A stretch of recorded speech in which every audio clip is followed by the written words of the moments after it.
Suster, frater, Bapak Ibu, saudara-saudari yang terkasih dalam Kristus. Sampai hari ini perdebatan tentang apakah Yesus Tuhan?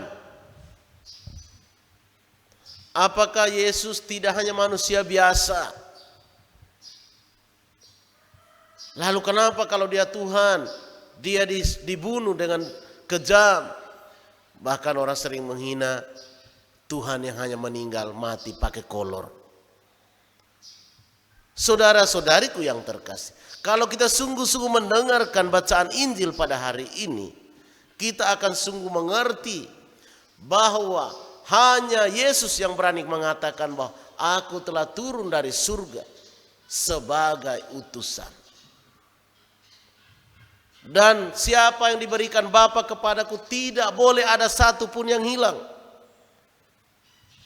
Mereka harus kubangkitkan pada akhir zaman. Yang bisa membangkitkan orang mati hanya Tuhan. Tidak ada satu orang manusia pun yang bisa membangkitkan orang mati. Dan yang bisa mengantarkan orang masuk ke dalam surga. Walaupun viral di berita, seorang bupati itu menjaminkan bahwa kalau orang pilih dia calon bupati, maka akan masuk surga. Emangnya engkau siapa? Engkau Tuhan.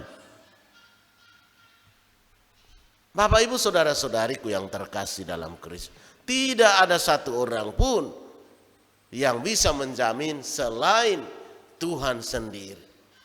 Yesus dalam banyak hal melalui kata-kata yang memang tidak terlalu langsung to the point.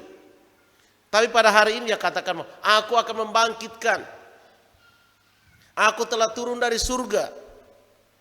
Itu kata-kata menunjukkan bahwa Yesus sungguh-sungguh Allah, Sang Firman. Bahkan dalam Injil Yohanes bab yang pertama mengatakan bahwa pada mulanya adalah Firman. Firman itu bersama-sama dengan Allah dan Firman itu adalah Allah. Yang menjadi pribadi manusia hanya Sang Firman saja. Dia 100% manusia, 100% Allah. Maka itulah kita semua orang beriman pada hari arwah kita yakin percaya bahwa semua anggota keluarga kita yang sudah meninggal dibawa oleh Tuhan Yesus masuk ke dalam kebahagiaan kekal di surga dan mereka hidup abadi. Dan di surga tidak ada lagi orang memikirkan tentang kehidupan dunia ini. Karena mereka roh yang selalu hidup.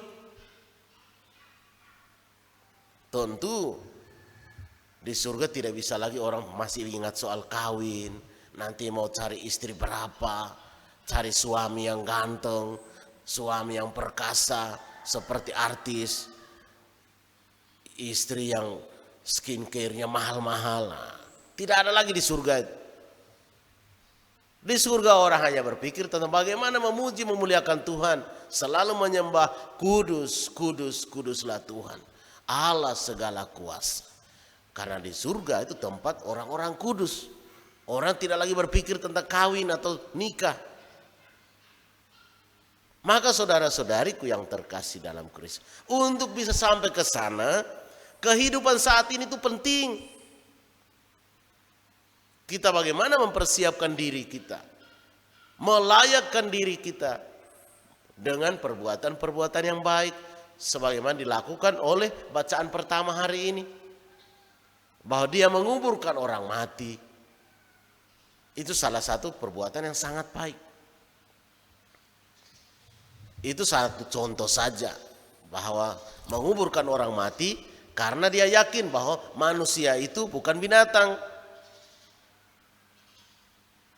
Kalau dia tidak yakin tentang kehidupan orang mati, untuk apa dia susah-susah kubur orang mati?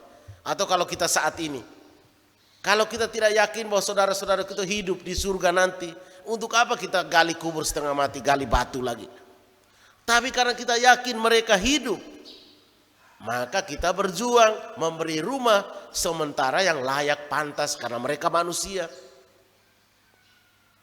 Kuburan bagi kita adalah rumah sementara sebelum mereka diangkat oleh Tuhan menuju rumah kekal di surga. Maka mengunjungi orang mati, mengunjungi kuburan mereka yang sudah meninggal, itu juga penting. Kalau mereka sudah masuk dalam kebahagiaan kekal di surga, pentingnya untuk kita, mereka bisa menjadi pendoa untuk kita. Tapi kalau mereka belum masuk ke dalam kebahagiaan kekal di surga, doa-doa kita menghantarkan mereka masuk ke dalam kebahagiaan kekal di surga. Maka jangan pernah lupa untuk mengunjungi kuburan-kuburan, atau kalau kita di tempat yang jauh minimal sebut namanya mereka lah. Karena tidak mungkin kita pulang ke Malaka sana hari ini karena Romo harus misa kan. Tapi minimal dengan mendoakan mereka.